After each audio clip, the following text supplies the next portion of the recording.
Hello, everyone. Welcome to the Renaissance Center chat. I'm Dr. Carla Debnam, and my guest is Dr. Frederica Brooks Davis, and we will be talking about your mental health, your neighbor's mental health, my mental health, everyone's mental health. It is Mental Health Awareness Month, and we want to spread the message as we always do, but more importantly during this month, where we celebrate and encourage one another to take care of ourselves. So that's what tonight's conversation is about. Look around, look within. You have the power to sustain and maintain your mental health and to improve it. So we want to give you tips on how to get that started. So feel free to give us your questions in the chat, and we will answer those questions as we see them come through. But this is for you tonight, so make sure you join us and ask your questions. We have our own, but we want you to dialogue with us as well. If you have any questions or want to contact the Renaissance Center afterwards, you can call us at 410-409-0025 and check out our new and improved website at therenaissancecenter.org. So let's get started. We want Dr. Brooks Davis to introduce herself to us. She's no stranger to the Renaissance Center chat or to any of some of the things we've had at the church. So I would like to welcome Dr. Brooks Davis. Thank you, Dr. Debnam, for the invitation to join you this evening for RC Chat. Looking forward to joining you tonight.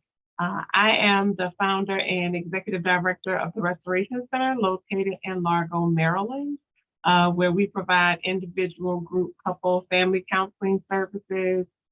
As you know, I also have a consulting business and I do a couple of other things, but that's it. Oh, that's awesome. So you see, we have Dr. Frederica, and we're going to just go by first names, so drop the formalities right at this point. So let's get into this. We hear a lot of people, especially during the pandemic, if they didn't have this problem prior to the pandemic, have sleep issues. They can't get to sleep. If they fall asleep, they wake up. Whether it's nightmares or anxiety, it could be different things, medication, lifestyle, things that could be hindering their ability to get a good night's rest. So how can people make changes? Because again, the power, we're letting you know, audience, is in your hands. You have more control over your mental health than you think you do. So what changes can people make to get more rest and sleep? So I think number one, it is looking at your current schedule, right? So we all have control over our schedule. And one of those things might be, there are certain things we can't control. So if we're on certain medications, perhaps we have to take them at a certain time. But what time we shut off our computer, what time we turn our televisions and radios off, we do have control over that. So one of those things might be ensuring that our lighting is turned down as we are preparing to get some rest. So we can set boundaries in our bedrooms that even if we have a television there, that by at least an hour to 2 hours prior to going to sleep, that we turn those television off.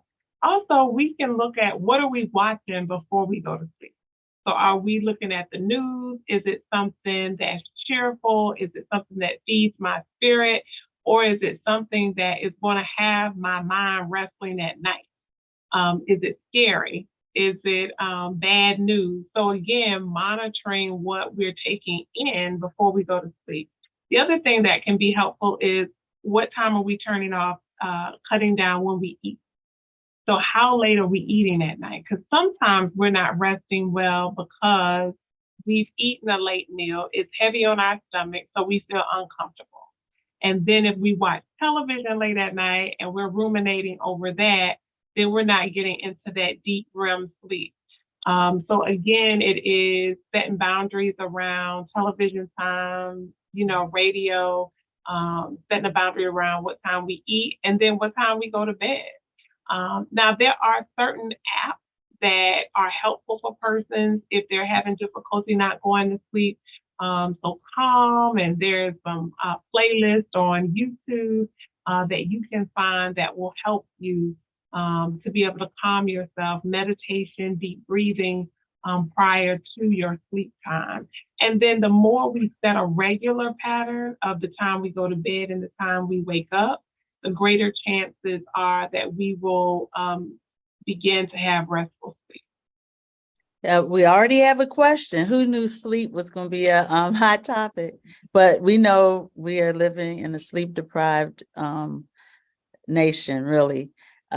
How can people get some sleep if they're exhausted? Because it seems like if I'm exhausted, I'd be able to sleep, but that's not always the case. If the exhaustion doesn't always, lead to good sleep.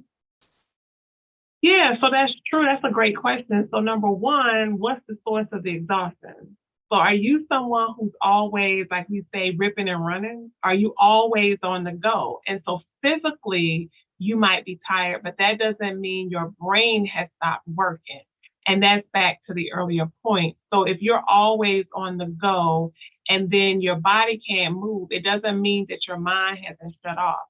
So what we have to do is really train ourselves and train our minds to stop at a certain time such that our body and our mind can get rest at the same time.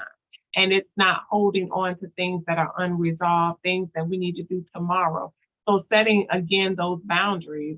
And so if you find that you're exhausted and you find that you're going to sleep, now I will say, if you have been in the habit of running for a long period of time, it's going to take some time for your body to just get into a regular routine of relaxing. Why? Because it's always been accustomed to being on the go. So it's kind of ready to go. So you'll have to then begin a process. So let's say you're going to say today, I'm going to set my goal is over the next week that I'm going to be in the bed by 9 p.m. Okay, so you set that, and it might be that you just need to set that tonight. When this ends, I'm going to get to bed. Now, what relaxes you? For me, I need to take a shower or a bath before I get into bed. Now, that wakes me up, but it allows me to relax when I'm in the bed. So for you, what might that be that helps you? So it's a journey towards relaxation prior to getting in the bed. Yeah, that's some good tips because the exhaustion, like you said, could be from our mind racing. We have so many things on our minds, our to-do list is endless.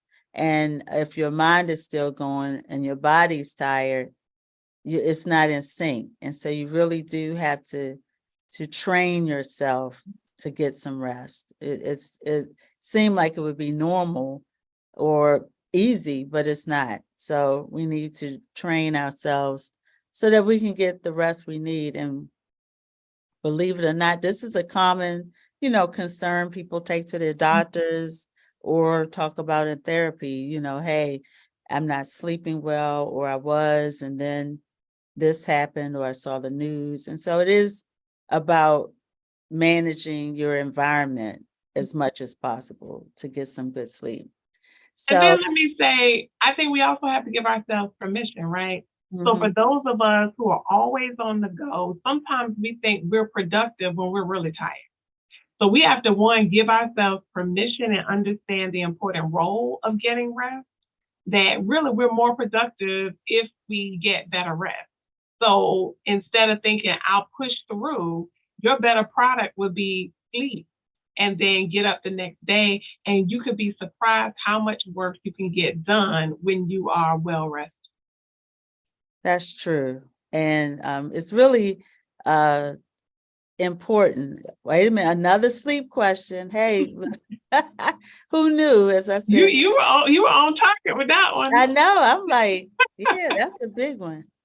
If your quality of sleep is not good, if you go to bed too early and wake up in the middle of the night, that's that's why you have to figure that part out. Yeah. Your own, what works for you. So people that go to bed at 9 o'clock and wake up at 3 a.m., they may need to go to bed later.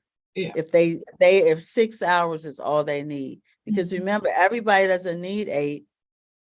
Most doctors say 6 to 8.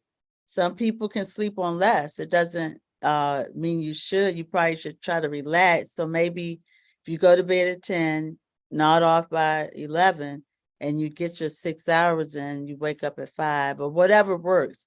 But that's why Dr. Frederica said you have to make sure you find out what works for you, your body. You have to retrain your brain and your body. So this is going to take some work on the part, of the individual to, figure out what they need to do. And also you got to look into the medical aspects of sleep. Do you need a sleep study? Yeah. Is there some other reason that you're not sleeping? Do you have sleep apnea? Do you know our bodies are so complex that the sleep situation could be bigger than the idea of I just have too much on my calendar and I'm squeezing it all in. It could be a medical related issue. So, or like we said, a side effect of medication. So again, this is something that you have to bring up, with your primary care doctor, just so you can, have a baseline, like, okay, now I have something to work with. But sleep, I just learned this. We know that sleep is when our body gets rid of toxins. We need to sleep so we can reset. The body gets anything, extra thoughts in your brain, your body temperature gets to a certain point. It's a lot that goes into what happens when you sleep. This is why it's important. If we're not getting rid of the waste, we'll call it, during our sleep time, then it just recycles into the next day, and we haven't let go of what happened the day before. So it really is, one of the main things for our mental health, but also physical health as well. Talking about physical health now, why and how, what role does exercise or activity play in maintaining good mental health? We know we need to sleep, but we also need to move. That's right. So basically, as we are moving, exercising, and plenty of us have different limitations of what exercise can be. But there are plenty of options out there now for us that we know if we physically move our bodies, that it is going to release those endorphins. It is going to cause our physical bodies to be in a space where it frees us up to be able to think better. We are not sedentary, where we are always tired, because sometimes it's that we're sitting too often. And as a result of sitting all the time, we become exhausted and tired, lethargic, and then we can't sleep. Whereas if we balance that with even 30 to 40 minutes of movement, nowadays you can get desks where you can stand. So I have one where I can raise the desk. I also have a bike up under my desk. There's a number of things that we can do. So as busy as we may be, it might be on your lunch break and it's a beautiful day outside. Take a 30-minute walk. And what it tends to do, at least I know early in the morning, what it does for me is it is really my time to listen to a song, to have prayer time for me, devotion time, and to really get my mind centered on what the day is going to look like. And then also to pray about expectations, right? What we're speaking into existence for that day, thinking and considering about for someone else. And then overall, our body feels good. Now, for many people, when we talk about sleep and physical exercise, you may not be someone who can exercise in the evening, because if you exercise in the evening, that's going to keep you up at night. So instead, you might need to exercise during the day, and then it motivates you So then by the time you get home, you're able to sleep and you're rested because physically your body's tired, a good tired, if you will. And then Mhm. mentally, you're in a space where you've worked all day and you just need to relax, and the body will take care of itself in that way. Yeah, yep. And movement is so important. And again, it's what works for you. So a lot of people now, are out bike riding. They are playing pickleball. That's taken on a life of its own. They're doing other outdoor sports or just walking your pet. Walking the dog is definitely a good thing for you to do, and not just let it out in the backyard. You need to get some of your steps in, while walking the dog. And there's so many reasons to exercise. Besides, you might get a little trimmer, So look at the great side effects of exercise. It not only helps your mental health, it helps your physical health. And when we physically are good, that alone helps us to feel good mentally. And so find something, join some club, take a line dancing class. So it doesn't have to seem like it's exercise. Go swimming, learn how to swim. There's so many uh, options. Roller skating. I know a lot of you all still roller skate from back in the day. So maybe you can teach your grandchildren how to roller skate, and get a new generation out here skating. So it's a lot of different ways to reduce your mental stress through working out. So keep that in mind. Again, these are things you can do that are accessible at any point. Once you just have to plan your day, and you'll get this done. Now, speaking of sleep and exercise, one of the big things that people face in their lives is stress. So how can people reduce the impact of stressors? We know exercise and sleep help, but are there any other ways people can reduce their stress? So first, I think we have to identify what's really causing the stress in our life, right? And so I don't think oftentimes we're even consciously aware. And so part of that is being in tune with our body. And so, are you feeling like that your neck or your shoulders are starting to hurt? Perhaps your back is hurting. Do you feel tension? Are you having migraines? And does that occur around a certain time? And so, when you are around a certain person, does your disposition change? When you see somebody's name pop up on your cell phone or your caller ID, does your body respond in a certain way? When you're on your way to work, are you having GERD, right? So are you having reflux issues? Some of these somatic symptoms that we experience physically are a result of the stress that we are carrying. How many of us are carrying the stress of somebody else? You're taking on everybody else's problems, and as a result of that, it's increasing your stress level. One of the other things, so in addition to paying attention to our bodies, to identifying what is causing the stress, because why isn't, before we can reduce it, we have to, one, be able to identify it. So Yeah. paying attention to that. But then the next thing is, let's say, for example, right now, the interest rates are going up, finances are the way that they are for many of us. And so you're ready to go on a vacation. Like you're ready, the sun is out. You feel like you know that I'm gonna wear my mask, but I'm gonna be on the beach too. So you're in that place. But when you look at your bank account, you're already struggling with paying gas, paying your bills, but you want to travel. So one of the things you may not want to do is to join, or if you're already in a Facebook travel group, you may not want to visit that page during this time when you're financially stressed, wanting to travel.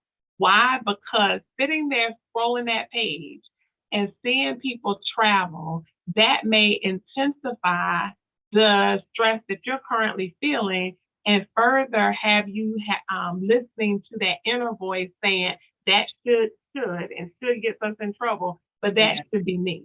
How is Dr. Carla traveling? That's what I want to do. I keep seeing clients and I'm stuck in my office. So it might mean that we need to turn off some of the sources. What are we listening to, right? What are we feeding Yes. in our spirit? And then also, what are we watching on television? So again, once I've identified those stress triggers, then I can say, okay, these are the things that I need to maybe not cut out of my life long term, but these are some things I may need to stop participating in because it's increasing my stress level. Yeah, that's good. And I know I'm speaking for others here that sometimes the stressors in our lives are, we know, our family and friends. It could be our coworkers. So it's the people we have to interact with on a regular basis. And we can't find our way through that kind of stress where some places, even our ministry assignments can be stressful. So how do, I know you have to identify it, but if you have to live with it, if this is something you can't, you know, just say, I'm gonna stop going to work, I'm gonna stop. You can stop answering your phone. You can do some of these things, but Yeah. So that's a good point. So let's say, for example, it is that I'm working a job and I'm stressed. It's a job. I may love my job, but I'm tired. It's maybe a job where I'm not really feeling my supervisor. So mm, what are some of the things that I can do? Maybe earlier in the morning, if I'm a person of faith, I may have to get up in the morning and pray in the morning before I leave my house, on my way there, and listen to music to kind of help me get there. Then when I'm at my job, if I'm able to turn on some music that will encourage me and inspire me, create a playlist that encourages me, watch a sermon, watch someone speaking about how do you live and manage and make it through these stressful times. Then I think also being intentional around your lunchtime. That might be a time where you leave your desk and go to your car. And so that will give you a time to kind of feed your spirit and energy. That might be a time where you reach out to your friends or family members who can encourage you. But then it's also looking at, let's say, for example, you are head of a ministry, and at this point it's stressful. You might need to say to the pastor and or the other ministry leaders and to the persons you serve in ministry with that right now you are stressed. And I know historically that we have met once a week or we meet twice a month. You might need to reduce that. And in doing so, you'll find that you're also helping and modeling for your staff things that can help them. So for me personally, one of the things I did with restoration is it's not required. But from 1 to 1:30, I shut down the conference room. And all of the staff and the interns have been invited to come into that space and take that time where we talk about something that is going to help us personally. To walk away from our computers, to get off of our phones, and we gather to encourage each other, talk about whatever, anything that's not related to work, nothing related to restoration. That 30 minutes can be used to take a walk.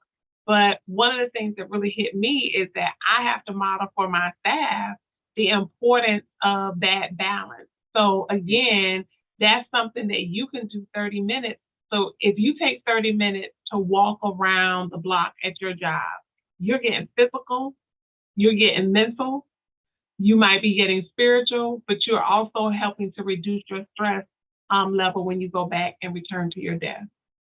yeah, that's some good advice, because we have to understand some of our stressors. We can't manage them out of our lives, but we have to Yeah. live with them. And that's anybody has stressors that they're living with. So we just have to, find a way to work through it and not let it overwhelm you. You do have to take care of yourself, and self-care is big, and it's not selfish. I know we have to keep telling ourselves that self-care is not selfish, especially if you are a caregiver, you're doing a lot. You might have children that you're caring for, your parents or other elderly family members or friends. You need your me time. You need time to relax and rest. So make sure you get that time in so your stress, it won't be as much as it was before you started, pulling back. If people offer to help you, say, okay, I do need help. Don't say, I'm good. I'm good. You know how we do. We all say, I'm good. I don't need any help. And then a week later, we're like, well, nobody ever helps me. I can't, they see I'm doing all this work. They asked you, you said, I'm good. So be honest with yourself. That's where the self-reflection comes in, because you may be the source of your own stress. That's right.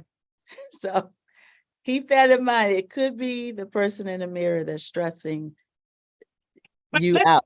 If I unpack that a little bit too. So I also was thinking as you were talking about, you might be in a relationship and that relationship is causing some stress. And so you're not in a place where you try to communicate that to your partner. And I'm saying this for men and women, that you're in a relationship, it could be with your parent.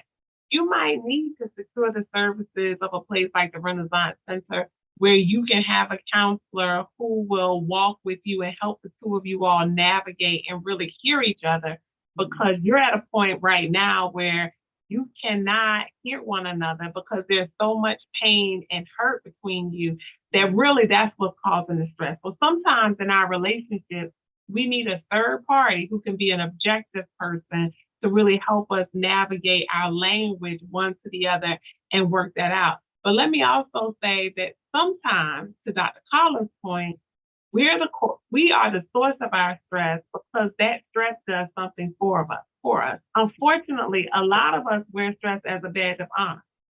Yeah. So we are the ones that, we love to say, my family always is calling me. They always looking for me to do X, Y, and Z. And so as much as we're tired, we don't want to give it up. And sometimes we don't even realize it consciously that the thing that we want to get rid of is also the thing that we are allowing to define who we are.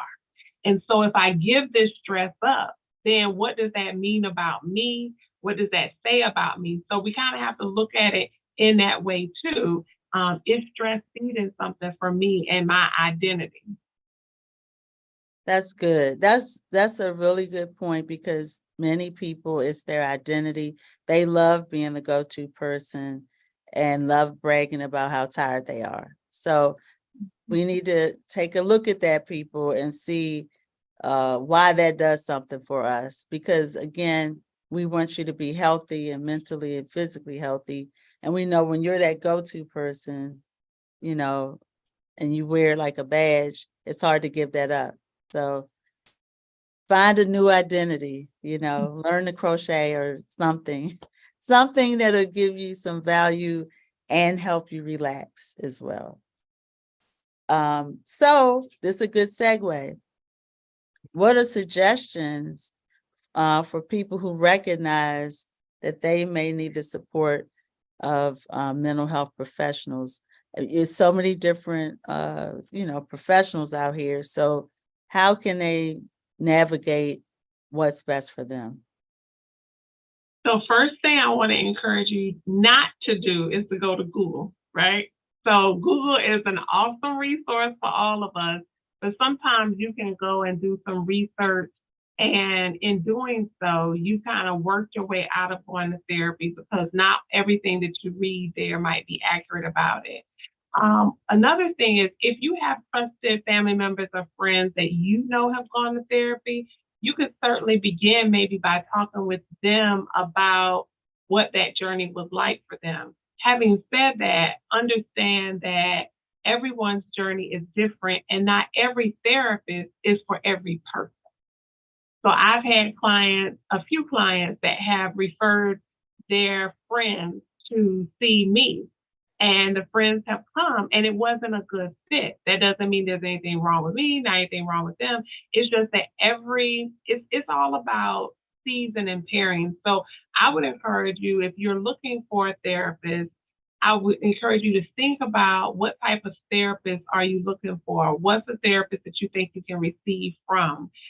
Understanding that with anything, you may go to a therapist, and while you're there, you find that maybe you want to go to someone else. And so you got to ask yourself a question first: why am I wanting to change? Is it because this therapist is challenging me in ways that I don't like?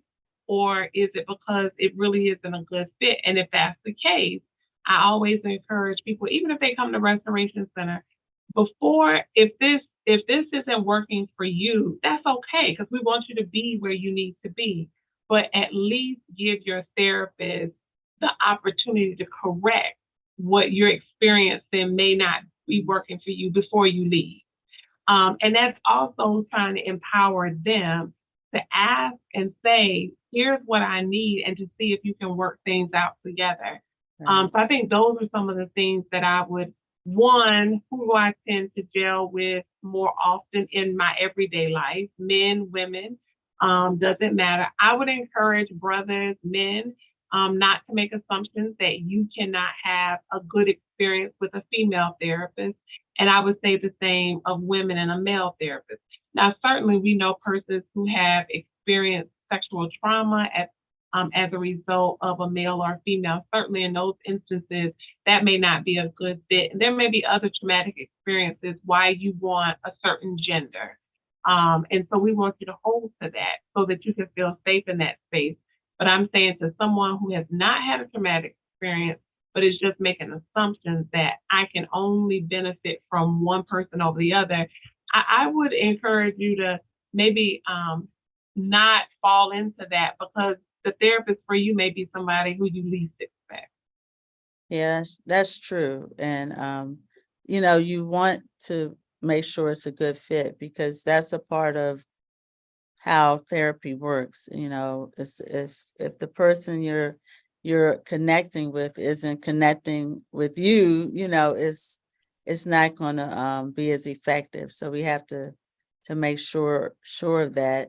And also remember that some things, while we're talking about non-medicinal ways to help your mental health, that sometimes along with therapy, people do need medication. And so that's something I know, especially in the African American community, we don't, want to take medication for anything. If we have a headache, we don't want to take medication. So these are things that we have to overcome, because it's so many different things that can help us now, so that you won't suffer in silence and be, in a bad way. And don't forget, you can ask your questions. This is your opportunity, anything mental health related. And this is another point for therapy.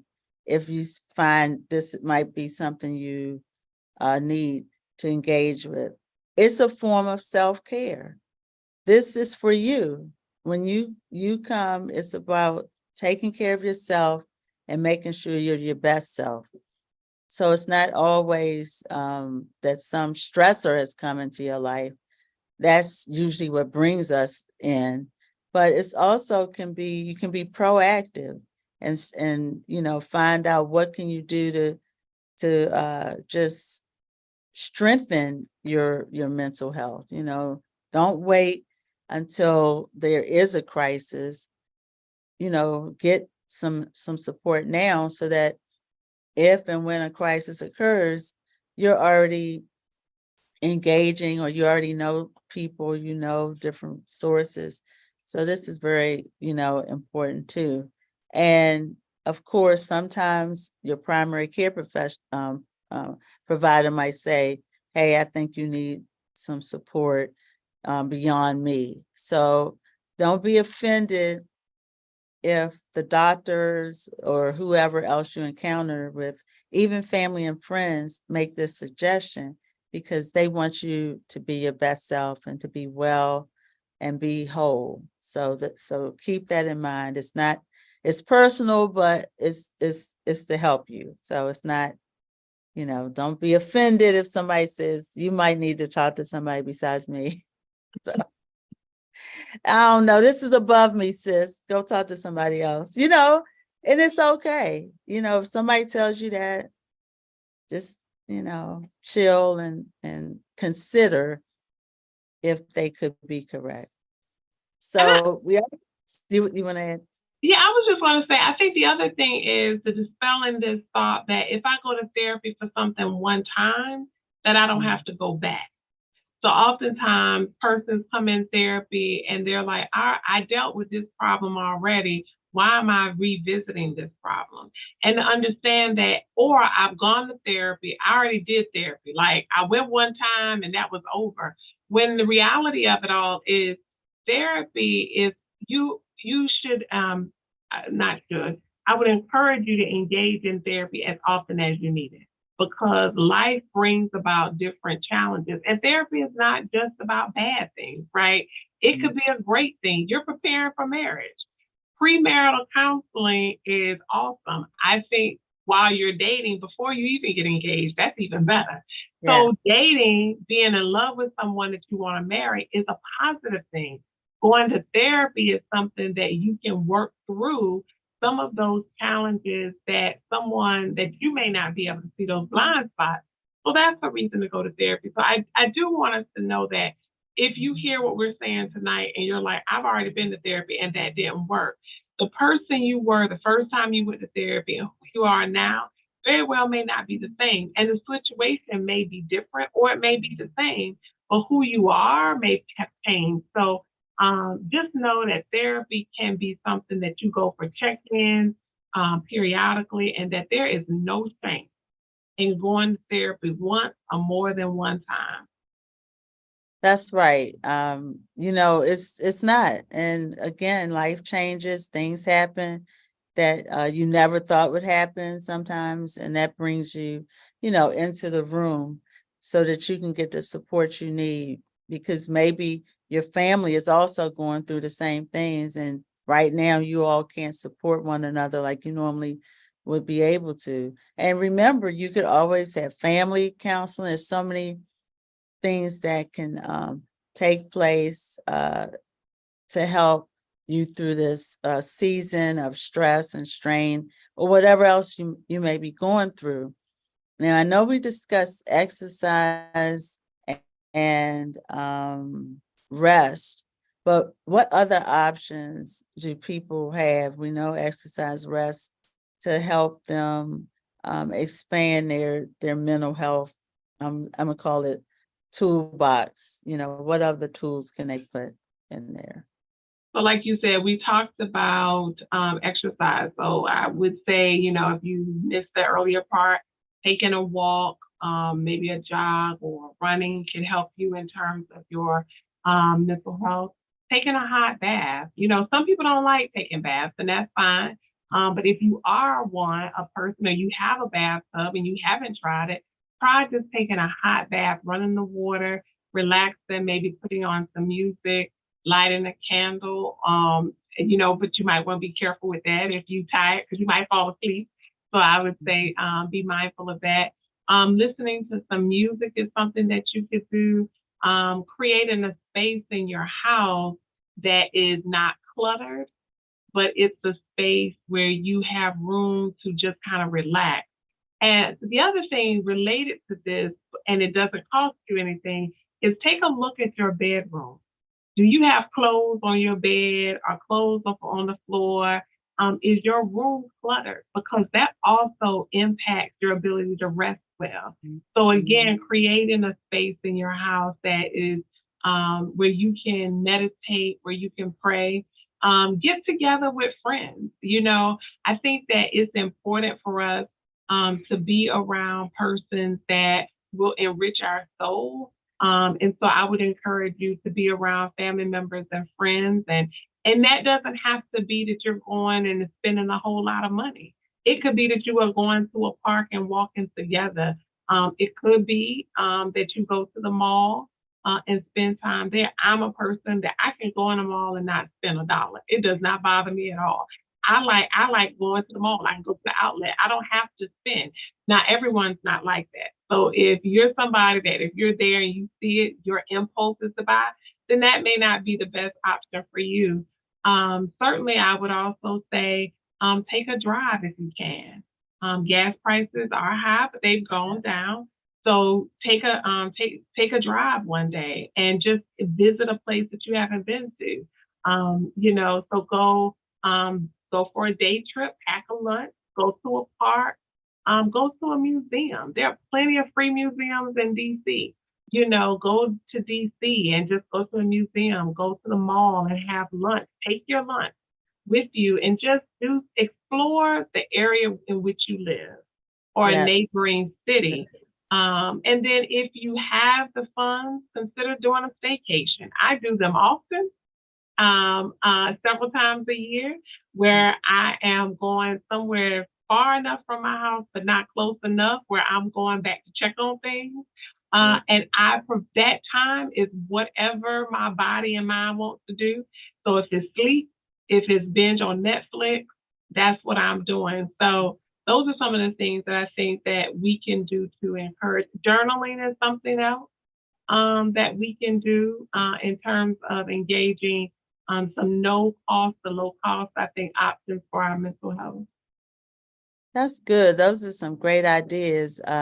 We hear a lot about how people haven't explored their neighborhoods, and so this is again, you get out in the community, meet new people, go to festivals, expose yourself to different cultures, and we live in the area, the Baltimore, Washington metro area, where we are in driving distance to so many great places, or we could catch the train to so many different places. So make that a part of your schedule.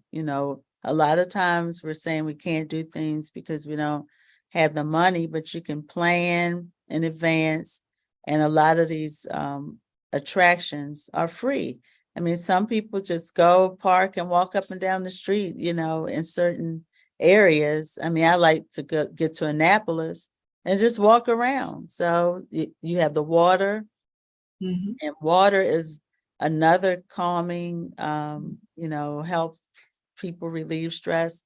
And no, you may not have the money for a trip to the Bahamas or Ocean City, but you can just drive near some water, sit on a bench, look at the water, and take your lunch, and then come back home. So there are options and for us to do that that are open to us right around your home or in your community. So keep that in mind. That's some good advice. I didn't even think about exploring the community as a part of a great way to stretch your mental health. I want to talk about a little bit about how we talk to ourselves too, because that kind of does impact our mental health. And that's something that is free. Improve your self-talk, improve how you, what you say to yourself. So sometimes when people make mistakes, they might say, oh, that was stupid.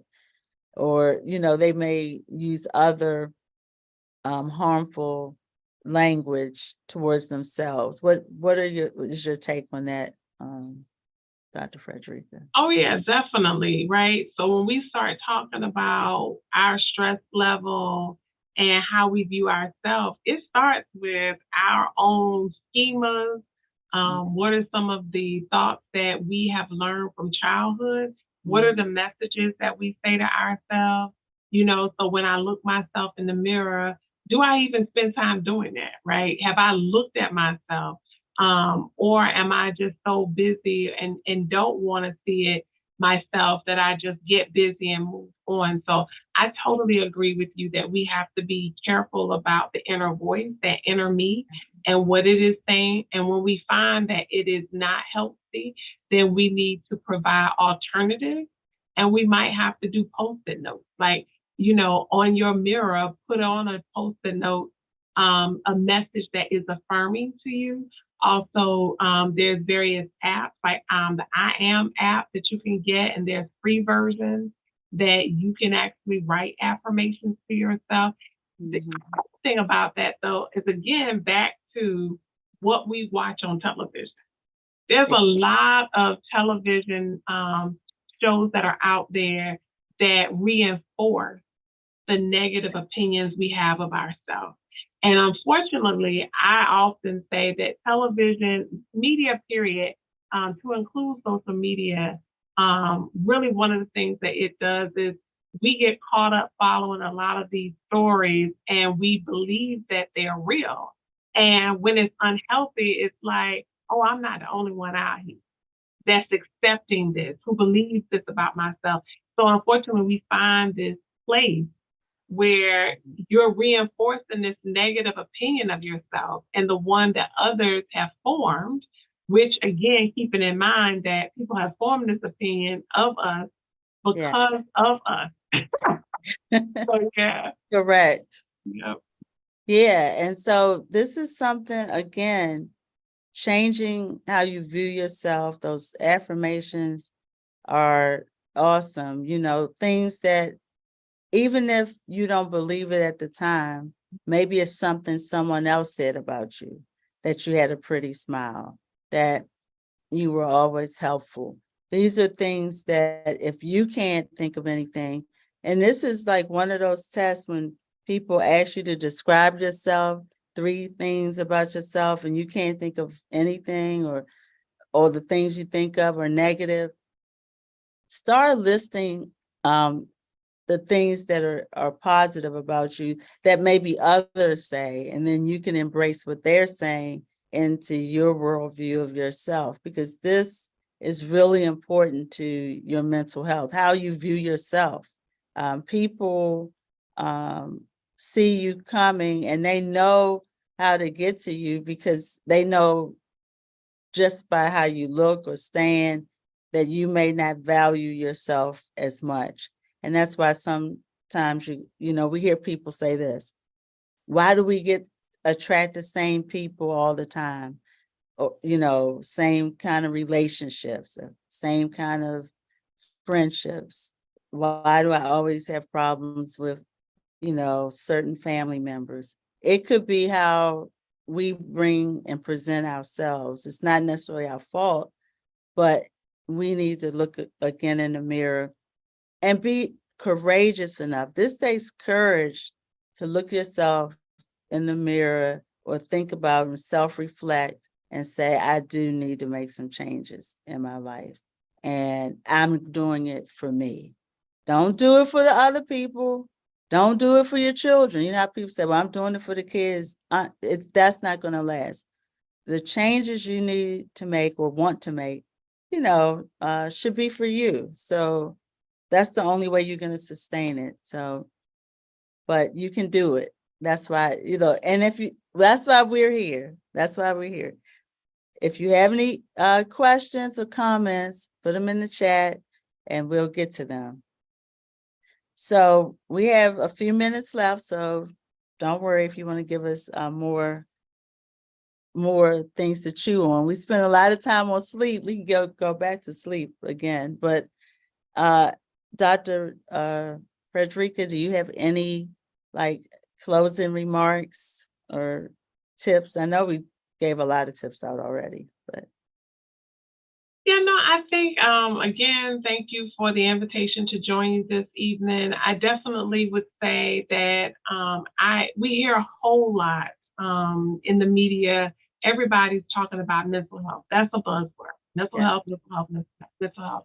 At the same token, I don't think we are funding mental health, even from a provider perspective in terms of insurance companies, reimbursement rates. So we are not doing necessarily as a country, I don't think, all we can do to actually back up what we're saying about mental health. And also ensuring the mental health of our providers. So we've talked a lot about sleep and things of that nature. The same things that we encourage other people to do, we encourage you to do it as mental health providers, we have to do them ourselves. So Yes. anyone who is caring for someone else, you have to set healthy boundaries for yourself such that you make sure that if you are experiencing something in your life, you're not bringing that into the therapy room, right? Mhm. So your experience is your experience. So I think we need to do our work to make sure we maintain those healthy boundaries. Again, encourage people to reach out for help and support.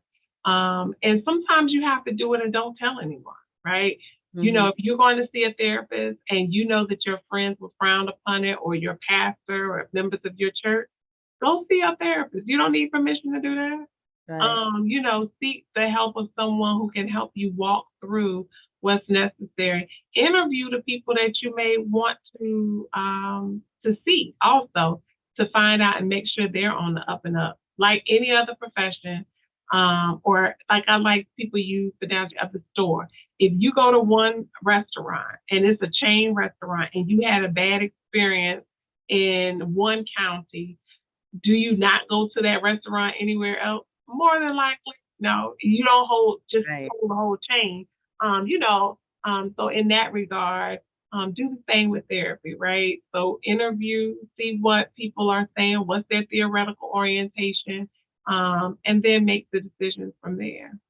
Yeah, that's some good advice because you have to do your research, and as providers, like you said, we have to practice self-care as well. So do you have any tips on what to do for people's children with sleep challenges? I mean, Hmm.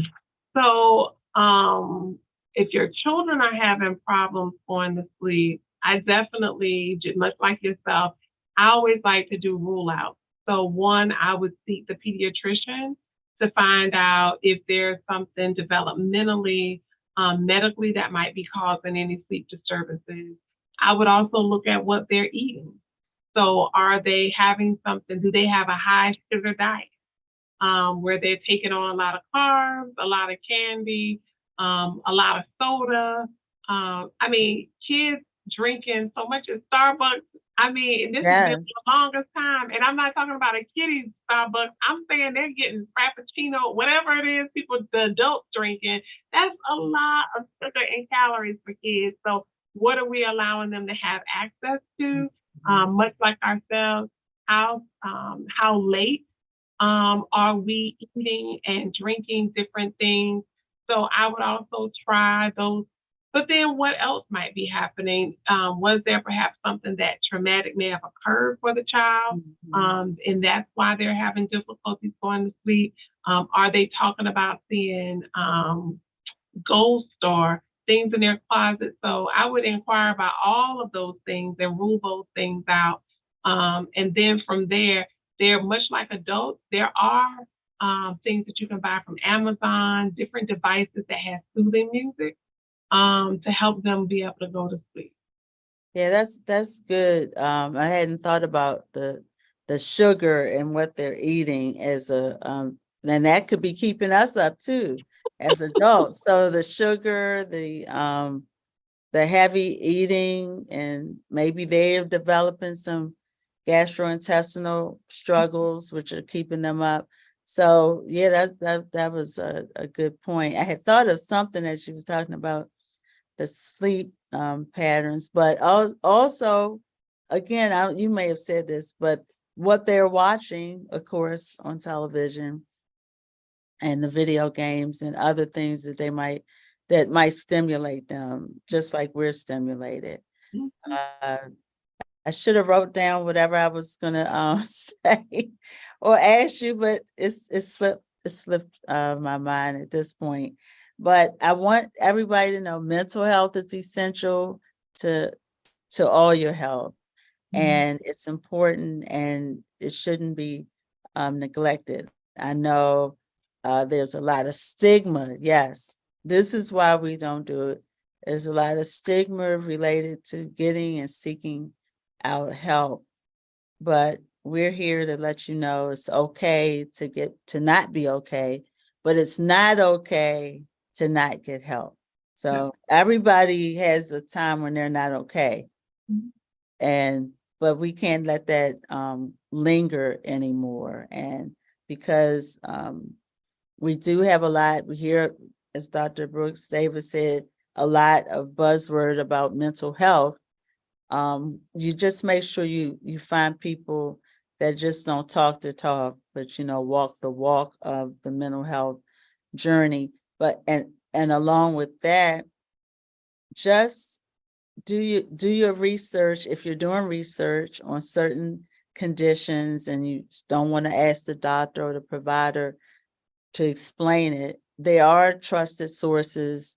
You have NIMH, SAMHSA, and go to any of the .gov. They have a lot of good information there. And if you're in a crisis or someone else in your family is in a crisis, the new crisis and suicide number is 988. You can call 988 or text 988 and get the help you need. It's somebody, a professional on the other end of that call that can help you navigate the crisis, the situation that you're in, to bring you to a resolution. So keep that in mind. 988 does a lot of other things. So if you want to look up 988 and see what other things that they help people with, but they definitely help with crisis and suicidal behavior. So you don't have to be suicidal to dial 988. You could just have a crisis of some other sort as well that is mental, health related. So keep that in mind, that it's layers to this, to us getting the help we need. We need to look within. What can I do in my environment physically, and look without. What can I do that will get me outside, get me moving, get me in a different headspace? So thanks, Dr. Brooks Davis, for joining us once again. And thank you, audience, for your questions about sleep. And if you have any more questions, you can call us at 410-409-0025. And of course, visit our new and improved website at www.therenaissancecenter.org. Have a great evening and mind your mental health.